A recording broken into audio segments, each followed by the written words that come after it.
Hier ist gerade unsere super geile Stelle, wo wir auch gesessen haben. Aber wir haben das Auto hier runtergewuchtet, ja kein Problem. Sind da zwei Top-Männer, sind wir doch. Wir kommen doch überall lang. Alles klar. Ey, wir haben unsere Beule noch nicht dokumentiert. Was denn für eine Beule? Vorne und hinten ohne Auspuff.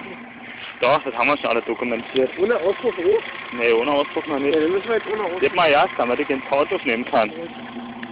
Weil hier ist nicht unser Auspuff zu Ende. Den haben wir jetzt schon mal verloren, als wir an Erkner waren.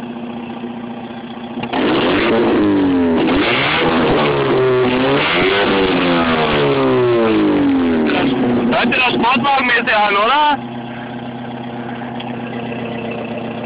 Ist auf jeden Fall noch top, die Bodenfreiheit. Boah, hier ist eine kleine Beule. Hier ist schon eine Sitzschraube durchgekommen. Hier, seht ihr das? Das ist die Sitzbefestigung.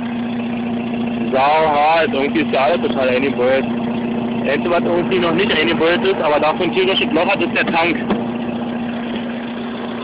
Naja. Aber wir werden schon weiterkommen.